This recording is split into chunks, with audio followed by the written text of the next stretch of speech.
because I would be actually driving not only the character of Taggart on screen, but the actor Mark McManus, who was very lucrative to the company, that I would have to learn to drive, I would have to pass my test. So I still have the letter, because Patrick and I have been talking, we hoard an awful lot, but I still have the letter that says, if you fail your test, we will let you out of the contract. And you know, the part will go to someone else. And I thought, how ironic that I was asked to, it wasn't about my acting ability, it was about whether I could drive. And so I did 3 intensive weeks of driving, and I properly failed. And I then was asked to go by the director of the next Taggart. He said, could you come up to the television studios, bring your L plates? And so I was driving him around one lunchtime, and he was looking at me very bemused, and suggested that I would always look like a learner driver, because I was doing everything perfectly. I was doing mirror, signal, manoeuvre, looking out, and he was laughing at the thought of this. So he just wrote it into the script. And I think if you've ever seen, it was the second Taggart that I did called Rogues Gallery. The character of Taggart says, "Can you drive?" And I said, "Yes, I've just passed my test." And he goes, "No." And he hands me the keys, and so that's a very long sentence for a very short question. It's great to hear. It's amazing that Taggart has been such a huge success all over the world, and it's revamped itself all the time. How do you think, what is the reason it's worked so well?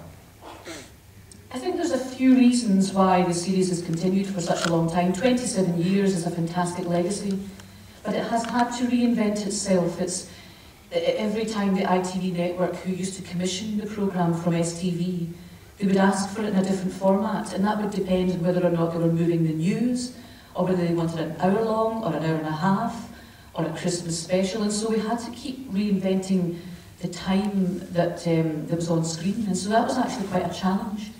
And so it's gone from every kind of permutation. So the recent ones that you're seeing are hour-longs, and that's only 47 minutes of filming time, so, and viewing time. It's very, very quick to establish all the characters and keep our characters buoyant. But I think one of the important things, to get back to Patrick's point, is that it seems to be that Glasgow in particular is very universal. If you're watching it being dubbed, and I know that you don't, if it's being dubbed, you don't know necessarily that it's either Glasgow or that we're speaking in a Scottish accent. And so I wonder, and I don't know the answer to this, but I wonder if it's part of the city of Glasgow that allows a lot of the audience in, because it's got an incredibly good filmic city. It's got beautiful domes and spires, and it's got a very, very dark element to the city, and it's got a rather beautiful part of it, and that seems to lend itself very well to a whodunit and a detective series. So I think that's part of its success, of its worldwide fame, I think. And part of its success is, of course, Jackie Reed.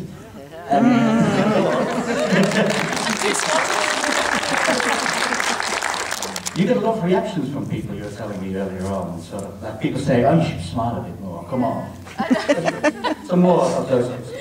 I don't think Jackie Reed's got an awful lot to smile about, actually. You know, every day she has to step over some kind of dead body or see some gruesome thing, and I think she's quite, you know, she doesn't have a fantastic family life, she doesn't, you know, I think she's wedded to the job, and the job is quite grim, so there's not an awful lot of opportunity for her to smile. But there was a few years, maybe about 10 years after I had started, occasionally we would get the ITV network would send a letter up to Scottish television and say, "This is what we want changed." And once it came back and said, "We want her to wear more colour. Could she be in pink, or could you make her in a nice kind of frothy colour?" So I was to wear pink jumpers and yellow skirts, and I thought, no, this is just not Jackie. So sometimes I would put my foot down, and other times I would say, right, okay, give me a pink scarf. Always also curious to see what it is with Jackie and Robbie Ross, because they have a very interesting relationship. I mean, could it ever become something? Could it ever be? It's funny that you say an interesting relationship. There is an interesting relationship, not only as far as their rank goes, because Robbie Ross is actually Jackie Reed's boss. Yes, and you would never know that because she never treats him like as a boss, and he never acts like her boss. So it's interesting that that's the dynamic that they play at work. And I think there's also something about the fact that Ross just thinks he has to click his fingers and every female will come running to him. And I think there's a sense that Reed knows that, so she likes to play that game. And she used to be with Jordan. I mean, she's quite a tease, really, when I think about her. She can have a racy moment. But there was an interesting triangle when Robbie Ross's character came when Jordan was still there. And that was a good triangle. I liked that sort of notion. But I think this season that you're about to see, the one that you saw today, the 5th episode, there is a moment where they touch lips. Ooh. Yes. And all I'm saying is that someone enjoyed it more than the other. And I'm not saying who, so you'll have to vote. You said, we're going to see those last 6 episodes. What is the future for Taggart, do you reckon? Where is the series? What will happen? I think if I'm being very honest, the batch that you're about to see was filmed in 2010. And we're now in 2012. And every year we always thought that it was a bonus year and that as soon as we finished filming, we never ever knew whether we were coming back. And so we've reached that point where we still don't know whether it's ever coming back. But all I would say is that if it's now finished, which never say never, but if it has now finished its life, it's left a fantastic legacy. It's had a wonderful viewing audience over the years. It's brought me a lot of joy and hopefully you. And the last line of episode 6 that you're about to see in the future, Jackie Reed actually says, D.I. Reed. And so as far as I'm concerned, my job's done, I've been promoted, so so you know, she spent a lot of time as a detective sergeant, so if that's the end of Taggart, I feel okay. I'm feeling all right about it. Thank you very much. I'm now going to hand you over to Claudia. Ik ga u aan Claudia doorgeven voor het vragen publiek. Wie heeft er een vraag? Niet allemaal tegelijk. Kijk, hiervoor. Ik kom naar je toe. Mag in Nederlands hoor, of niet in het Engels? Liever in het Engels. I was wondering, has your accent ever held you back? Career-wise? Well, I think probably about 20 years ago, there seemed to be a real drive, particularly within the UK, to have a real inclusive quality to the Welsh and the Scots and the Scouse and the Geordies.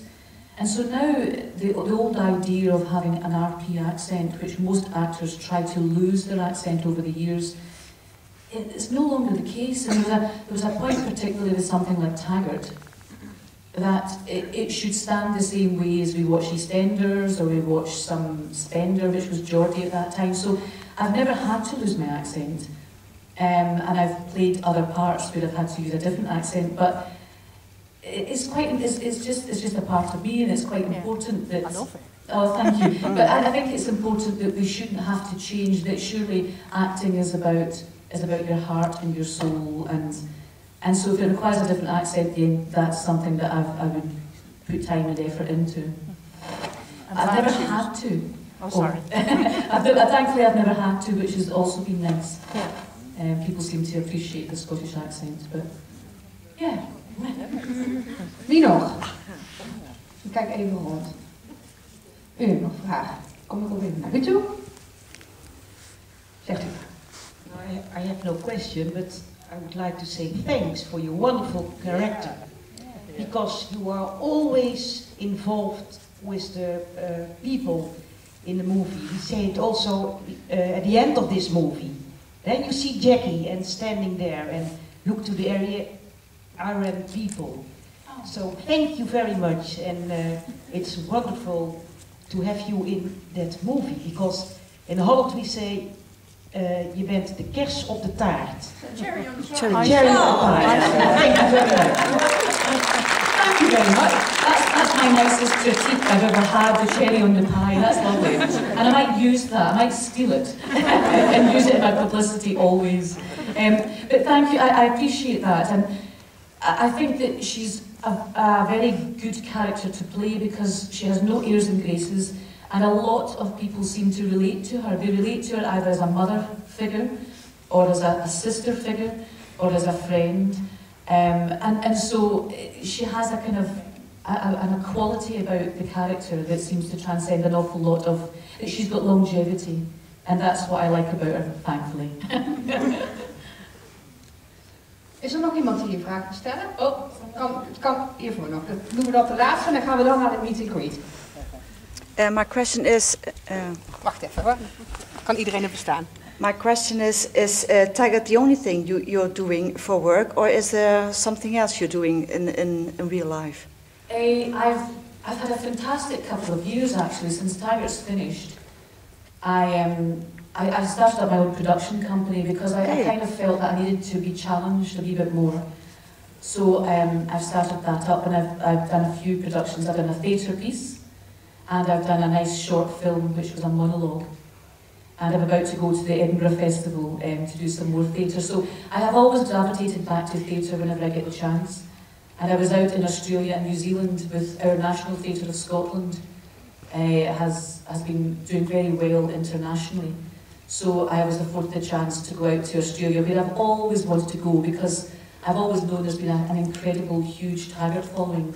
I get letters from all over Australia, so it's been nice to be out there.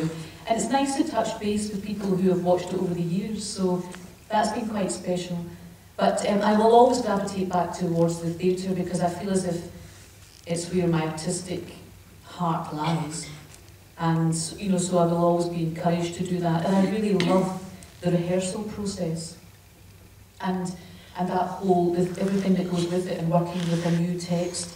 And invariably I work with new writers.